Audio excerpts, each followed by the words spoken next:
Tia Rahmania dipecat sebagai anggota partainya dan gagal dilantik sebagai anggota DPR RI periode 2024-2029. Ketua DPP PDIP Bidang Reformasi Hukum Nasional Roni Talapesi menyatakan pemecatan Tia bukan keputusan mendadak, melainkan sudah melalui proses sidang selama 5 bulan.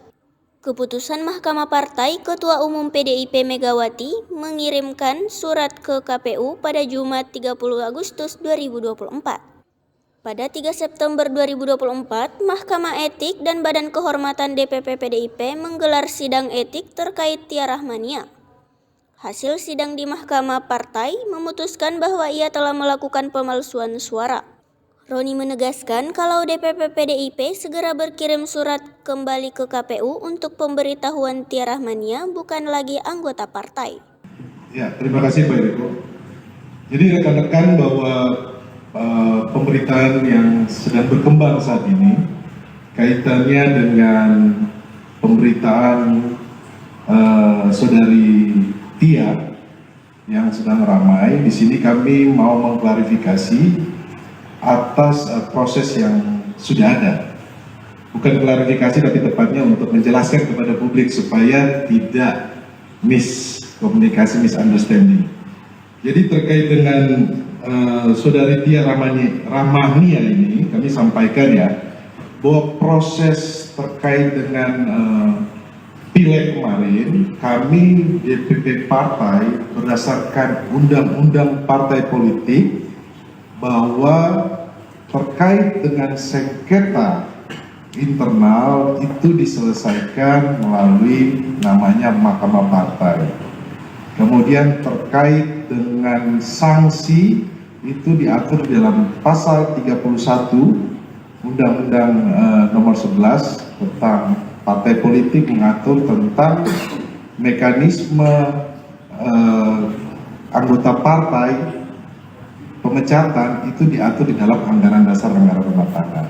Penjelasan pertama saya itu. Jadi proses dari saudara Tia ini, teman-teman, bahwa kami DPP partai telah menyidangkan 135 kasus sengketa pileg yang kemarin berlangsung. Jadi dari 135 ini sudah kami periksa berdasarkan fakta dan saksi, dan selama 5 bulan perlu diketahui oleh publik bahwa yang memeriksa ini kami merekrut mantan hakim profesional, yaitu Pak Muarar Siahaan, mantan hakim MK. Jadi sangat terbuka dan sangat profesional dalam memeriksa setiap perkara pengaduan terkait dengan sengketa legislatif. Jadi dari 135 kasus yang diperiksa dari tingkatan DPRD, kota, kabupaten sampai provinsi dan DPR RI ada 11 yang permohonannya dikabulkan.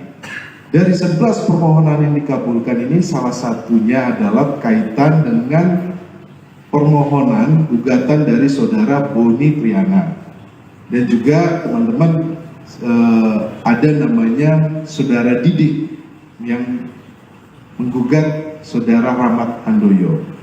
Jadi ini bukan pemeriksaan yang hanya sebentar, tapi ini proses pemeriksaannya sudah panjang.